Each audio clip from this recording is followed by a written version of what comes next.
மொழி உணர்ச்சியை தூண்டி அவர்கள் தமிழுக்கு எதிராக விரோதமாக இருக்கிறார்கள் என்பது போல சொல்லி ஒரு மிகப்பெரிய சாம்ராஜ்யத்தை வீழ்த்தியதை போல வீழ்த்தி திராவிட முன்னேற்றக் கழகம் அரசுக்கு வந்தது, ஆட்சிக்கு வந்தது.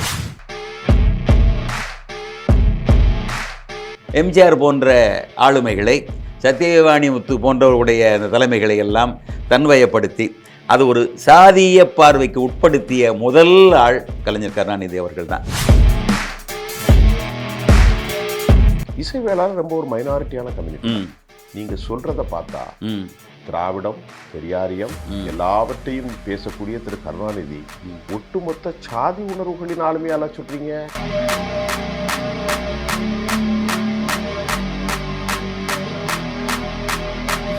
எந்த சமூகத்தை ஒழிப்பதற்கு, எந்த சாதிய வர்ணாசிரமத்தை ஒழிப்பதற்காக துவங்கப்பட்டு 1949 ஜஸ்டிஸ் பார்ட்டிக்கு பிறகு ராபின்சன் பூங்காவில் திராவிட முன்னேற்ற கழகம் தொடங்கியதும், தொடங்கி 20 வருஷத்திலே ஒரு சாதிய சூட்சமத்திற்கு அந்த இயக்கம் உள்ளாகியது.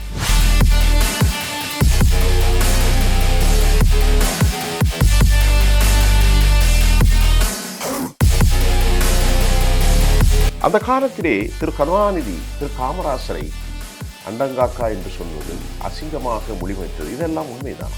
இது உண்மைதான். இல்ல, இதையெல்லாம் நீங்க இதுக்கு ஆவணம் இருக்கிறது. நீங்கள்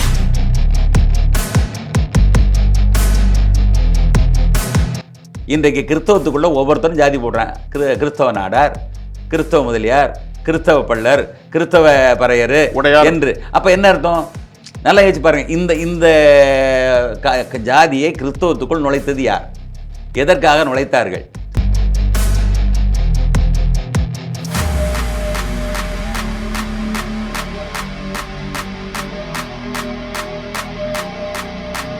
இந்த சனாதன கொள்கைகள் ஒடுக்கப்பட்டவர்களுக்கு, தாழ்த்தப்பட்டவர்களுக்கு, காலாகாலமாக உயர் சாதிகளுக்கு சேவை செய்யும் இந்த தமிழ் குடிகளுக்கு ஒரு விடுதலை தருமா?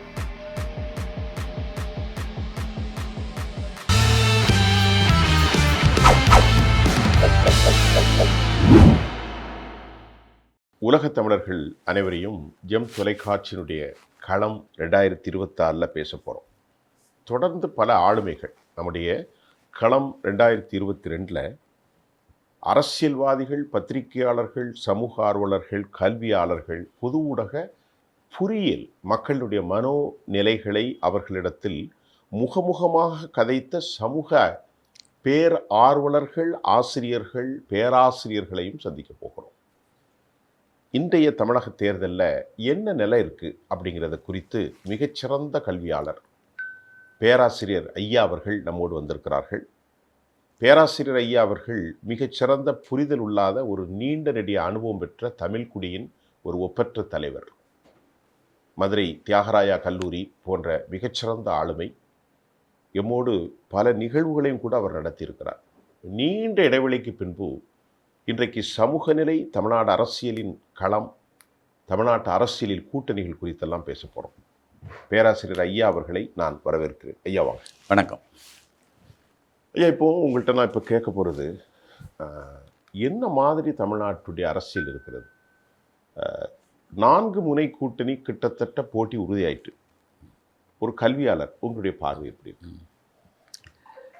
தமிழ்நாட்டை பொறுத்தளவில் தமிழ்நாட்டிற்கு ஒரு சாபக்கேடு என்பது போல தான் நான் உணர்கிறேன். அகில இந்திய அளவிலே அரசியல் நிலவரம் விதவிதமான சூழலில் மாநிலத்துக்கு மாநிலம் மாறுபட்டு கொண்டிருக்கிற இந்த நிலையில் தமிழ்நாட்டு அரசியல் வரலாற்றிலே மெல்ல மெல்ல மெல்ல அதனுடைய தரம் குறைந்து கொண்டே போகிறது. அரசியல் தரம் குறைந்து கொண்டே போகிறது. காமராஜர் காலத்திற்கு முன்னால் இருந்த நபர்கள் எல்லாம் ஓரளவுக்கு அறம் சார்ந்தவர்களாக இருந்தார்கள். மக்களை நேசிக்கக்கூடிய நபர்களாக இருந்தார்கள்.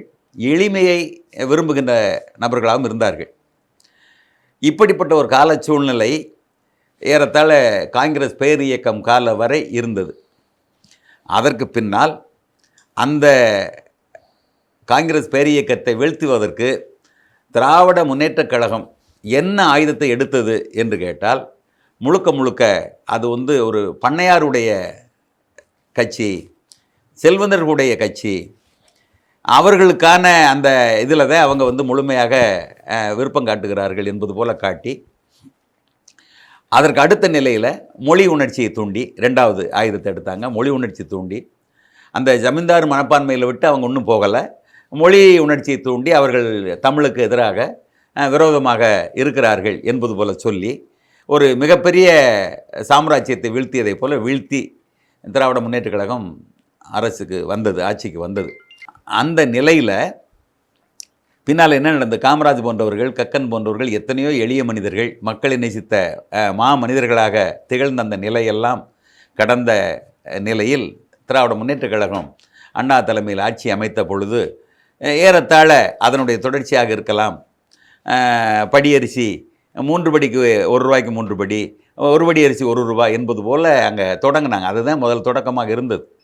அப்போ நீங்கள் இன்றைக்கு வந்து கட்சிகள் போட்டி போட்டுக்கொண்டு இலவசங்களை அறிவிக்கிறார்கள். அன்றைக்கு விலைவாசியை குறைத்ததனுடைய தொடக்கம் அதுவாக இருந்தது.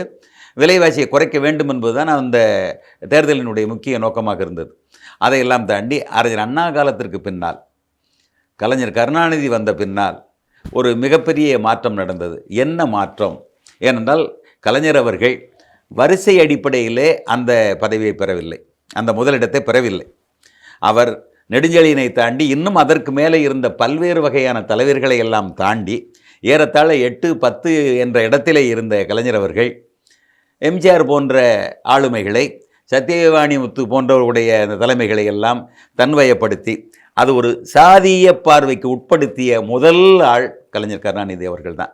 அவருக்கு என்ன ஜாதி பின்னணி இருக்கு? அதுதான் அதாவது அறிஞர் அண்ணா அவர்கள் ஒரு பின்னணியிலிருந்து வந்த நிலையிலே நெடுஞ்செழியனும் அந்த இடத்திற்கு போனால் அதே பின்னணியை சார்ந்தவர் தான் வருகிறார் என்பது போல காட்டி, அதாவது முதலியார் ஜாதி அதை போல அவர்கள் தான் தொடர வேண்டுமா, நம்மை போன்ற எளியவர்கள் எல்லாம் அதற்கு இடம் கிடையாதா என்ற கேள்வியை எழுப்பி, அதனால தான் எம்ஜிஆர் போன்றவர்களையும் சத்தியவாணி முத்து போன்றவர்களை எல்லாம் என்ன செய்கிறார்? அணி திரட்டுறார். அப்படி இருங்க பேராசிரியர் ஐயா, ஒரு கேள்வி.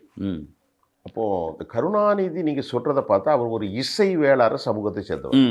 பொதுவாக எனது நிகழ்ச்சியில் நான் எப்போதுமே எல்லோருக்குமானவர், உங்களுக்கு தெரியும் என்னை பற்றி. நான் ஒரு குறிப்பிட்ட சமூகத்தில் பிறந்தாலும் நான் எல்லோருக்குமானவன் என்பதை எல்லாத்தோட நீங்கள் அறிஞ்சிருப்பீங்க. இசை வேளாளர் ரொம்ப ஒரு மைனாரிட்டியான கம்யூனிட்டி.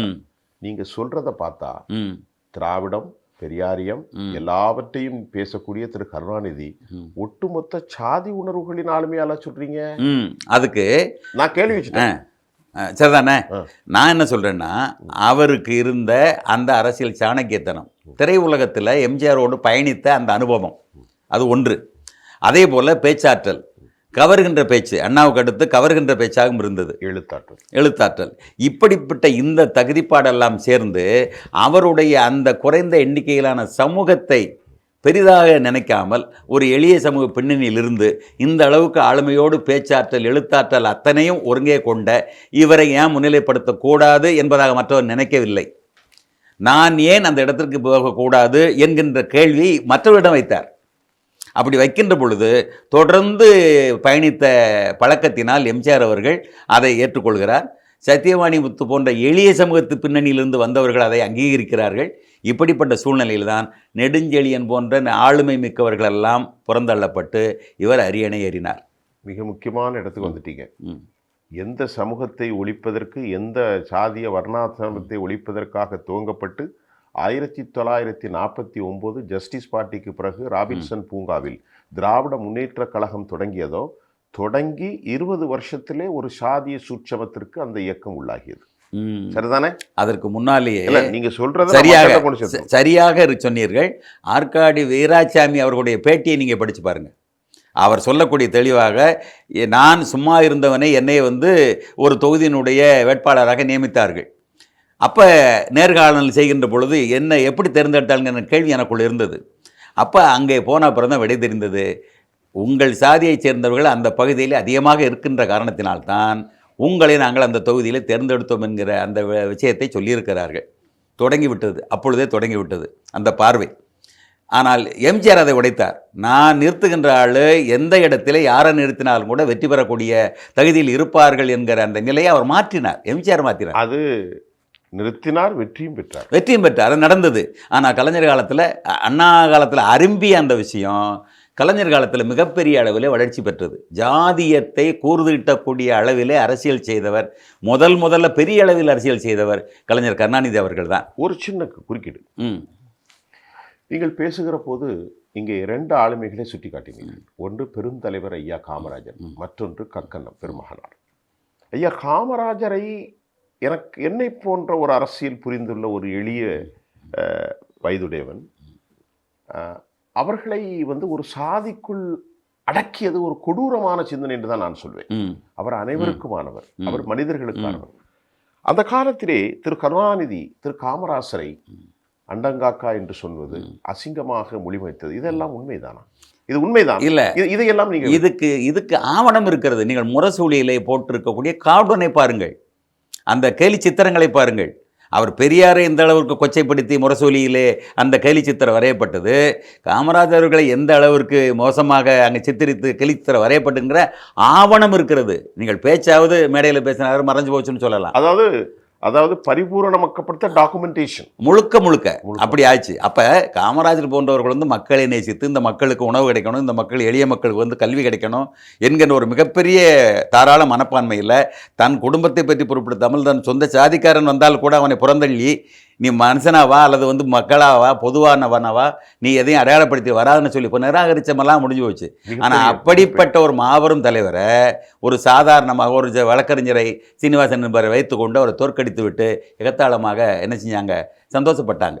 ஆனால் அன்றைக்கு தமிழக வரலாற்றினுடைய மக்களுக்கான அந்த அரசியல் என்பது மடைமாற்றம் செய்யப்படுகிறது. கக்கன் அவர்கள் உங்களுக்கு தெரியும், எளிய மனிதர், பேருந்திலே பயணிப்பார், அமைச்சராக எத்தனை துறைகளுக்கு ஒன்றுமே கிடையாது. இன்னைக்கு பட்டியலின சமூகத்திற்கு வெறும் ஆதிராட நலத்துறை தான் கொடுக்குறாங்க.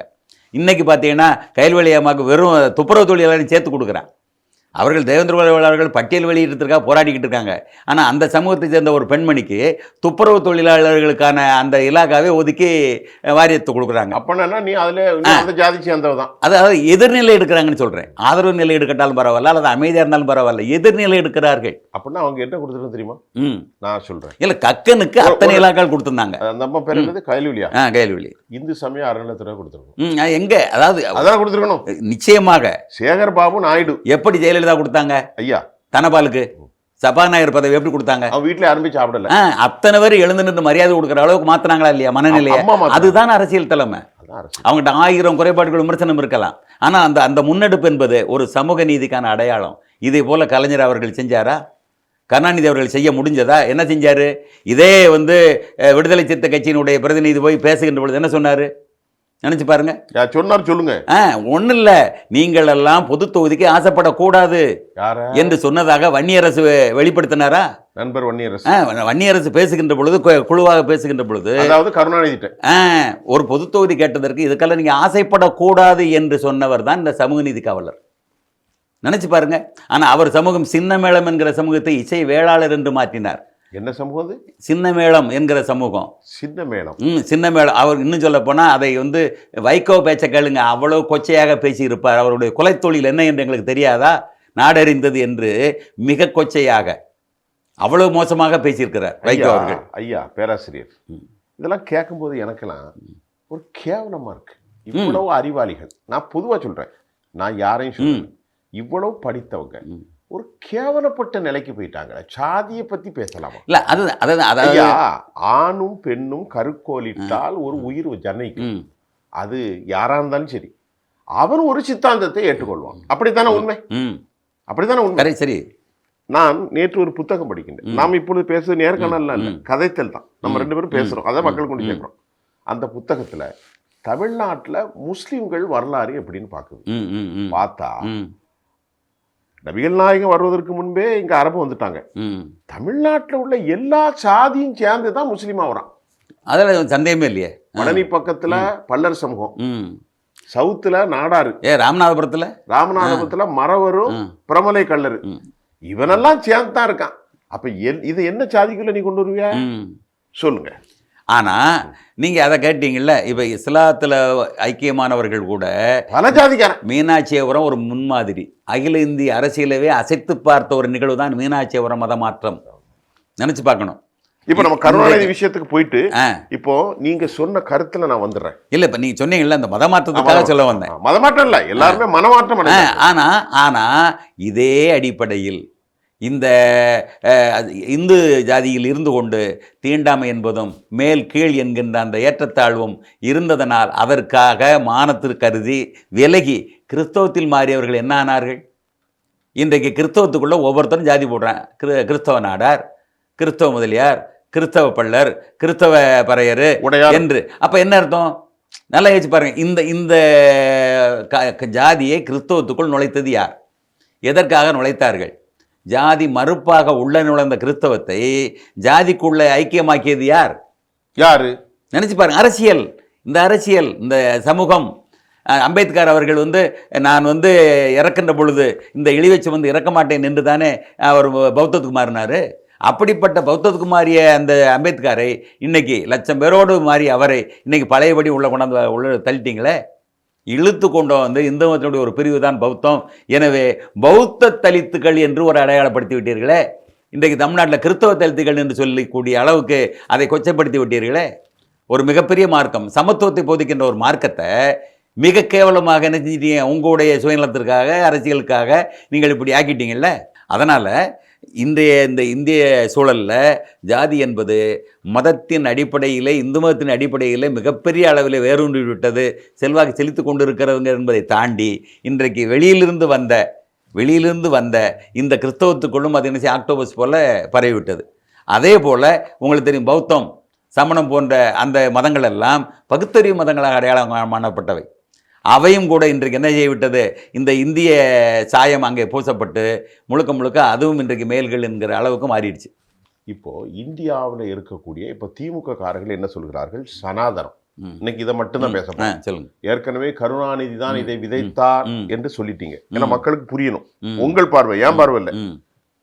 சனாதனம் இன்றைக்கு அனைவருக்குமானது. It is for all. நீங்கள் ஒரு பேராசிரியர். இன்றைக்கு தமிழ்நாட்டில் கால் ஓதுவதற்கு பாரதிய ஜனதா கடும் முயற்சி எடுக்கிறார்கள். அதில் ஓரளவுக்கு அவர்கள் வெற்றியும் பெற்றிருக்கிறார்கள். 2.5% இன்றைக்கு 11% ஆகியிருக்கிறது. நாகர்கோயில், தூத்துக்குடி, மதுரை, சென்னையில் சில பகுதிகள், வேதாரண்யம், கோயம்புத்தூர், கோவை, கொங்கு மண்டலம் அநேகமாக அவர்கள் விரைவிருக்கிறார்கள். உண்மையிலேயே சனாதனம் அனைவருக்குமான ஒரு இந்த சனாதன கொள்கைகள் ஒடுக்கப்பட்டவர்களுக்கு, தாழ்த்தப்பட்டவர்களுக்கு, காலாகாலமாக உயர் சாதிகளுக்கு சேவை செய்யும் இந்த தமிழ் குடிகளுக்கு ஒரு விடுதலை தருமா? ஆனால் இன்றைக்கு சனாதனத்தில் அனைவரும் மெர்ஜாய்விட்டார்கள். யாரெல்லாம் பறையர் சமூகத்திற்காகவும் தேவேந்திர வேளாளர்கள், அருந்ததியர்கள் அனைவரும் இன்றைக்கு சனாதன தலைவர்களோடு ஒருமித்திருக்கிறார்கள். அவர்களும் சொல்லுகிறார்கள், உங்களுக்கான விடுதலை நமக்கு கிடைக்கும். முதல்ல சனாதனம்னா என்னன்னு புரிஞ்சுக்கிறோம். நீங்க சொல்லுங்க, அதுதானே கேட்குறேன். அதுதான் முக்கியமானது. அதாவது முழுக்க மாறாதது, நிலைத்தது என்கிற தன்மையில் தான் செய்திருக்கிறார். அது அர்த்தம் அப்படி. ஆமாம், அதான் பொருள். ஆனால் சனாதனத்துக்கு தங்களை எதிரானவர்களாக காட்டிக்கொள்கின்றவர்கள் வாழ்கின்ற முறையே ஜனாதன முறை. இது முரண்பாடா இல்லையா? அதை சொல்லிட்டீங்களா? இது நகை முறைனா இல்லையா? ஒன்றும் இல்லை. இன்றைக்கு கூட நாமம் போட்ட பார்ப்பனர்கள் வீட்டிலே சென்று பூஜைகள், யாகங்கள் செய்து அத்தனை வேலையும் பார்க்குறாங்க துர்கா அம்மையாருடைய விருப்பத்துக்கு ஏற்றவாறு. உலகத்திலே அதிக சாமி கும்பிட்றது யாரு? துர்காமையை தான். அதுதான், அது தப்பு இல்லை. அதை சொல்லலை, அதைத்தான் சொல்கிறேன். அவங்க வீட்டில் ஸ்டாலினும் அதை இணங்கி என்ன செய்கிறாங்க, அந்த வழிபாட்டுக்குள்ளே போகிறாரு. யாருக்கு தெரியும்? ஏன் முழுக்க அந்த பட்டணத்தில் வெளியே வந்துடுதே. இன்னைக்கு உள்ளெல்லாம் மறக்க முடியாது. இன்னைக்கு உலக அடிப்படையில் எங்கேயும் எதுவும் மறைச்சு செய்ய முடியாது. அந்த அளவுக்கு சனாதனத்தை வேறறுப்பேன், வீழ்த்துவேன், நச்சுக்கிருமி என்றெல்லாம் சொல்லக்கூடிய உதயநிதி அவர்கள் தங்களுடைய வீட்டிலே நடக்கக்கூடிய அத்தனை நிகழ்வுகளிலும் இது அரங்கேறி கொண்டு இருக்கிறது என்பதை மறந்து விடுகிறாரா? இல்லை. ஏனென்றால் அரசியல் வேறு, அந்த வாழ்க்கை வேறு என்பதாக சொல்லுகிறார்கள். ஏன் உங்கள் டிவி பகுத்தறிவு டிவி தானே, எல்லா அசிங்கங்களையும் போடுறீங்களே என்று கேட்டால் தொழில் வேற, கொள்கை வேறங்கிறாங்க. நல்லா புரிஞ்சுக்கங்க. இன்னொரு விஷயம் தெரியுமா? இன்னொரு விஷயம் சொல்லுங்க. ஒரு மீடியாவை பிரபாகரன் கோலாட்சி கொண்டிருந்த காலத்தில் 2009 முன்பு தலைவர் வைகோவோடு நான் சென்றிருந்தேன். ஒரு முக்கியமான அமர்வில் விடுதலை புலிகளோடு பேட்டி எடுத்தேன். அந்த பேட்டி இப்பொழுது இருக்கு ஒரு கட்சி. அப்பொழுது முள்ளிவாய்க்கால் படுகொலைக்கு முன்பு நீங்கள் சொல்லுகிற அந்த தொலைக்காட்சி இலங்கையில் ஒளிபரப்ப தடை, கலாச்சார சீரழிவு என்று யார் சொன்னார்? மேதகு பிரபாகரன். பார்த்தீங்களா? இது அருமையான ஒரு எடுத்துக்காட்டு. நான் எது சொல்கிறேன்னா, மாநாட மயிலாடெல்லாம் நடத்துகிறத பற்றி கூட பெரிய விஷயம் இல்லை. ஆனால் நீங்கள் பகுத்தறிவுக்கு எதிரான ஆன்மீக விஷயங்களை பூரா கொட்டுறீங்க. அதில் மூட நம்பிக்கைக்கு முழுக்க முழுக்க அத்தனையும் ஊற்றுக்கண்ணா இருக்குது. இது ஏன் செய்றீங்கன்னா, அது வியாபாரம் பெரிய எங்கள் கொள்கையை அடைவிக்கிற மாதிரி வியாபாரம் பண்ணினா என்னது? அது மட்டும் இல்லை, இந்தியை எதிர்க்கிறீங்க. சன் பள்ளியில் இந்திக்கு முக்கியத்துவம் கொடுத்து அதை நடத்திக்கிட்டு இருக்கிறீங்க. அங்கே தமிழுக்குள்ளே நுழைய முடியல. இது எப்படி முரண்பாடு? எல்லா வகையிலும் முரண்பாடு. இன்னொரு விஷயத்தையும் சொல்லணும், சொல்லக்கூடாது நினைக்கிறேன். பத்திரிகையெல்லாம் சொல்லித்தான் ஆகணும். உங்களை ரொம்ப நாள் கழிச்சு பார்த்தேன், சரி, அதனால எனக்கு அதிகமாக வருது. ஏன் பிராமணர் வீட்டில் போய் சம்மந்தம் பண்ணுறீங்க? அவர்கள் அங்கே மட்டும் சம்மந்தம் மட்டும் இல்லை, தொலைக்காட்சியில் உள்ள முக்கியமான நபர்களும் அவர்களாகத்தான் இருப்பார்கள். பத்திரிகை நடத்தினாலும் அவர்கள் தான் இருப்பாங்க. பார்ப்பனர்கள் அது பூராமே வேஷம். அதான் சொல்கிறேன்ல, இப்போ தான் சொல்லிட்டாங்களே அவங்க, எங்கள் வாழ்க்கை வேற, எங்கள் வணிகம் வேற. அரசியல் என்பது அவர்களுக்கு வணிகம், மக்கள் தொண்டல்ல. இன்றைக்கி அந்த அளவுக்கு மிக மோசமான ஒரு நிலைக்கு என்ன தள்ளப்பட்டு விட்டது. யார்கிட்ட தொடங்கினது? கலைஞரிடம் தொடங்கி அந்த விஷயம் விஷ வித்து இன்றைக்கு வேரூன்றி வளர்ந்து விருட்சமாகி விட்டது. யாராலையும் தடுக்க முடியலை. அதனால தான் சொல்கிறேன், சனாதனம் என்பது அதாவது முரண்பட்டு கடைசியில் என்ன செய்கிறாங்க, வாழ்க்கைக்குள்ளே அத்தனை பேரும் வைத்து கொண்டு இருக்கிறார்கள். அதனால தான் சனி சூடுகாடு இருக்கிறது. வேற ஒருத்தவங்க உள்ளே நுழைய முடியாது, கோயிலுக்குள்ளே நுழைய முடியல. இன்றைக்கும் கூட இன்றைக்கு விடுதலை பெற்று எத்தனை ஆண்டுகள் தாண்டியும் கூட இன்றைக்கும் ஒரு கோயிலுக்குள்ளே ஒரு இறைவனுடைய சன்னதியில் எல்லாரும் போய் நுழைய முடியலை. கோயில் நுழைய போராட்டம் நடத்தின வைத்தியநாதர் அந்த காலத்தில் இருந்து இன்னைக்கு வரையும் மாறலை. இன்றைக்கி ராமநாதபுரத்தில் ஏதோ ஒரு ஊரில் ரெட்டக்கோவில்னு சொல்லி அதை இன்றைக்கி செய்தியாகிட்டு இருக்கு. ஒன்றல்ல இரண்டல்ல.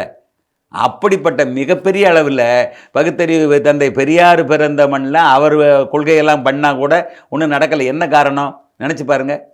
அவர் மக்களை நேசிப்பவராக இருந்தால் எம்ஜிஆர் பேர் தான் சொத்தை நெய்யலாம் அனாதை பள்ளிகளுக்கோ அல்லது பார்வையற்றவர்கள் காதுகளவர்கள் எழுதி வச்சிருக்கலாம், அல்லது தன்னுடைய இயக்கத்துக்கு எழுதி வச்சிருக்கலாம். அப்படி தனிநபரை சொத்து போகணுங்க தானே கல்யாணமே பண்ணார், முரண்பட்ட கல்யாணத்தை. அவ்வளோ வயசுக்கு பின்னால் ஒரு சின்ன பெண்ணை கல்யாணம் பண்ணும்போது அவர் சொன்ன விளக்கம் என்ன? நான் யாரையும் நம்ப முடியலை. எதுக்காக? காசுக்காக. காசு தான் பிரதானமாக இருந்தது, பணம் தான் பிரதானமாக இருந்தது. அங்கே என்ன கொள்கை வேண்டி கிடக்கு? இன்றைக்கி பெரியார் புத்தகத்தை பொது உடைமையாக்கலையே. எல்லாருடைய அறிவையும் எழுத்துக்களையும் அரசுடைமையாக்கி எல்லாரும் நீங்கள் விருப்பம் போல் அச்சுப்பதிவு வெளியிடுங்க, அச்சிட்டு வெளியிடுங்க, எல்லாரும் படிக்கணும்னு சொல்கிறீங்க. ஆனால் பெரியாருடையதை மட்டும் தனி உடைமையாக வச்சுக்கிட்டு இருக்கீங்களே, இது பெரியாருடைய கொள்கையை பரப்புதலை நீங்கள் முன்னெடுக்கிற விஷயமா? சரி, பெரியாருடைய நிறுவனங்களில், கல்வி நிறுவனங்களில் இலவசமாக எல்லாரும் கல்வி கற்பிக்க வேண்டியதானே? பகுத்தறிவு சிந்தனைகளை பரப்பலாம்ல? எங்கே நடத்துறீங்க? பூரா வணிகம் தான் நடந்துக்கிட்டு இருக்கு. அதனால் அவங்க முழுக்க பேசுனது பூரா வேறு, வாழ்ந்த வாழ்க்கை என்பது வேறு, முழுக்க சுயநலம், வணிகம். அதனால் இப்படிப்பட்ட ஒரு மோசமான ஒரு நிலை. சொல்வது இன்றைய திராவிட, இன்றைய திமுக, இந்திய திராவிட கழகம் முழுக்க வணிகம், முழுக்க. இதோடு நம்ம நிறுத்தோம். ஏன்னா சலிப்பு தட்டாமல் பேராசிரியர் எமது எம்டிவியில் நீங்கள் நிறைய பேச போறீங்க. அது சரி, அதற்கான இடத்தை நாங்கள் அனுமதித்திருக்கிறோம். ஒன்றும் பிரச்சனை இல்லை. ஒரு ஜனநாயக களம். முதலே எங்களுடைய அமர்வுக்கு சிறப்பாக தமிழ்நாட்டில் சாதி விதைகள் எப்படி விதைக்கப்பட்டது, பெருந்தலைவர் காமராசருக்கு எதிராக எப்படியெல்லாம் நடந்தது, தந்தை பெரியாரை வைத்து இவர்கள் வாழ்க்கை வேறு வணிகம் வேறு என்பதை எப்படி சொல்லிக் கொண்டிருக்கிறார். தொடர்ந்து நம்ம பேச போகிறோம். இந்த நிகழ்ச்சிக்கு வந்ததுக்கு உளப்பூர்வமான நன்றி. மகிழ்ச்சி.